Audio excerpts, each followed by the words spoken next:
Hi everyone, this is Yolanda with Medical Courier Plus. And what I do is I share information on how you can become a medical courier, what the basics are, what your requirements are, where to go get them, and how to start working as a medical courier. So, first of all, let's define medical courier.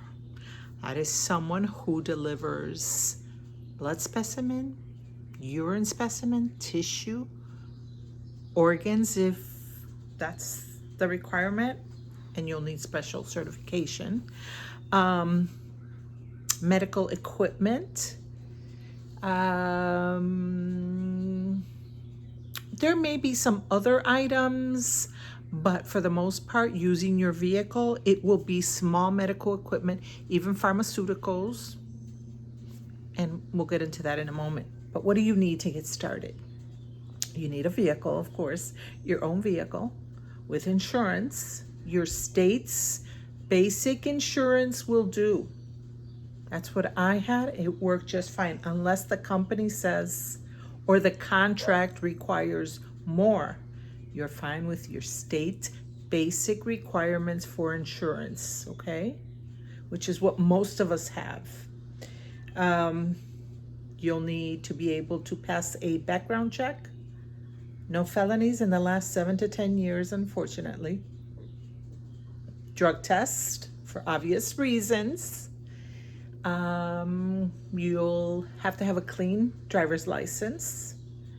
And for the last 3 years, you cannot have a DUI or DWI, whichever way it is noted in your state. They'll let a ticket or two go, you know what I mean?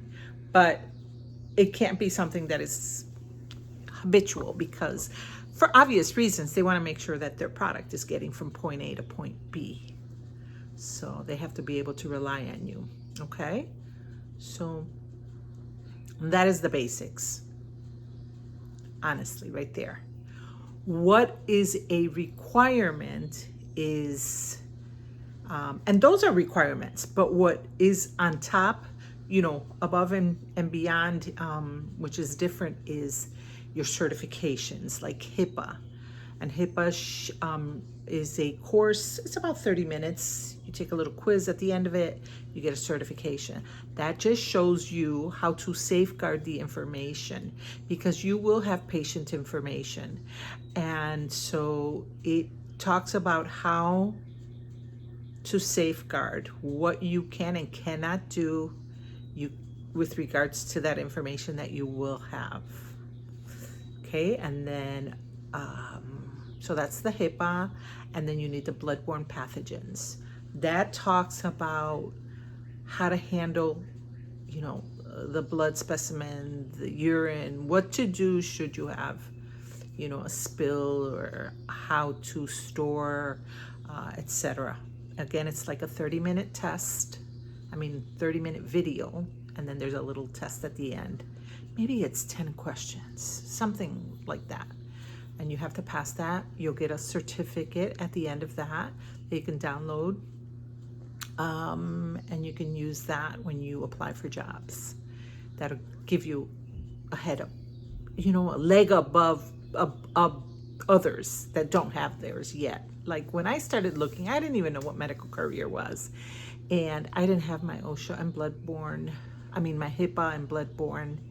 And but the company that I got hired to work with put me through the classes. So I got 4 certifications. I do not recall what the other ones were, and I think one had to do with like a hazmat,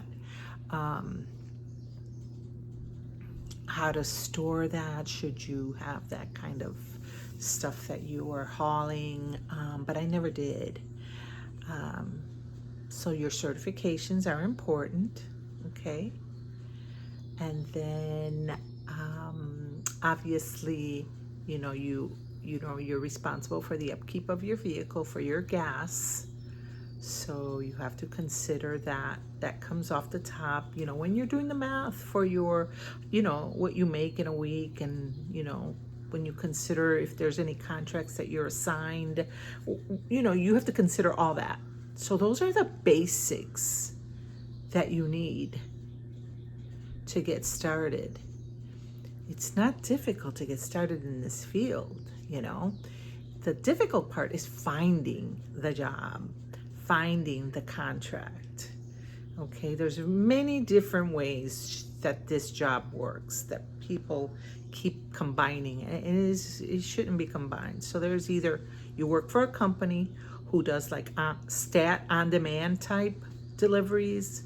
So for instance, the company I worked for, they when I started working, I downloaded their app, their company app, and dispatch would send me jobs based on how they were coming in. So those are the on demand.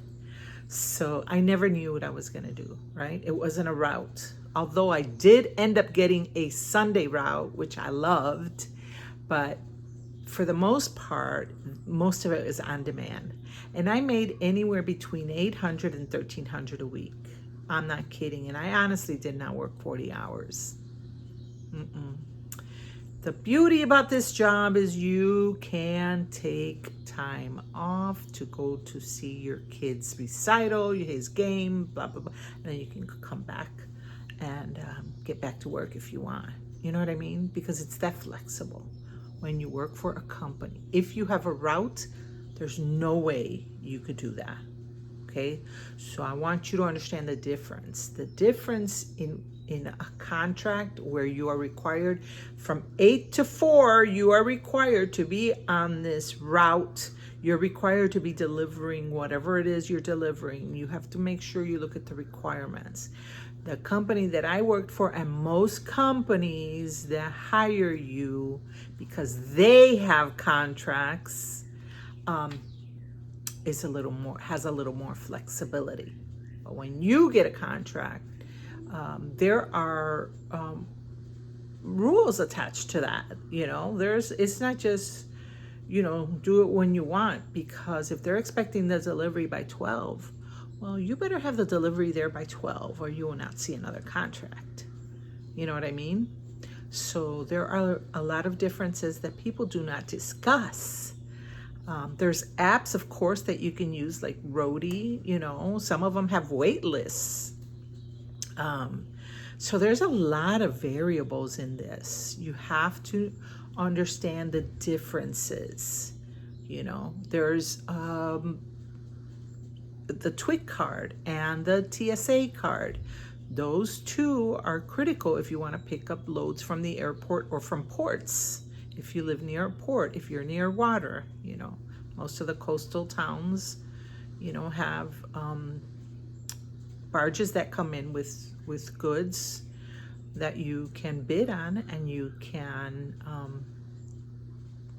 do that with those cards. Now, I have videos that talk about all of this, the TWIC card, the TSA card, how to find the job, how to find contracts. I have videos on my YouTube channel that outline all of that information so that you can get started right away.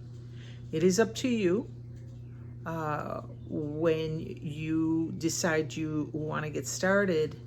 You have to have everything in place. Make sure you can pass that drug test, and get everything started, get organized, and follow up with them. If you've applied to a company, like let's say you apply to ABC company, make sure you give them a follow-up call if you can.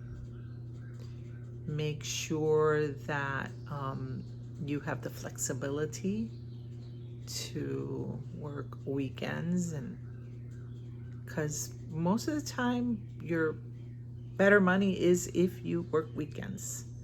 You will make more money. I didn't mind working weekends at all because I love having days off during the week to do, run errands and stuff like that. So make sure that you have flexibility.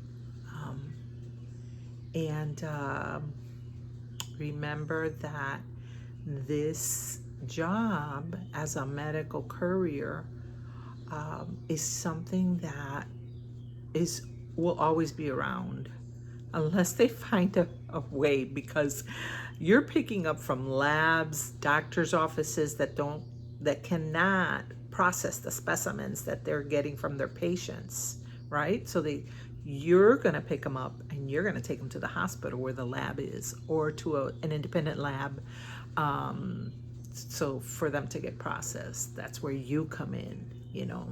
So, and then there are times when you will also pick up pharmaceuticals, which are meds, and you deliver those to people's homes, to residential areas, which I didn't do a lot of, and I really didn't like that too much. I prefer business to business. It was so much easier. Parking is so much easier.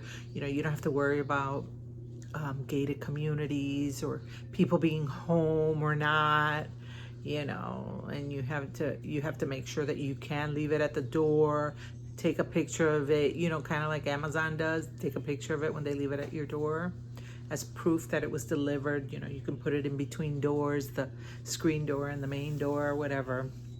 There's a lot of different things that the company will teach you. The company will teach you. But your basics are your vehicle insurance, background check, drug test, and your motor vehicle report. So your license should be clean. Most companies will hire 18 and up, but you have to check, because a lot of times it's 21 and up. You don't have to have experience. I had 0 experience, as long as you know how to drive a vehicle. I don't recommend renting. It just doesn't make sense, because that's part of your, you know, your profit.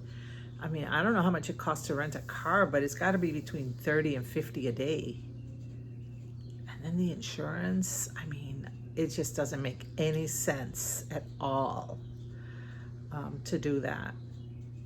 So the vehicle should be in your name, or at least, you know, if it's in like husband and wife, that's fine. But as long as you know you have coverage. So that's pretty much the basics. Let me know what you think. Let me know if you have any questions. Let me know if you have tried.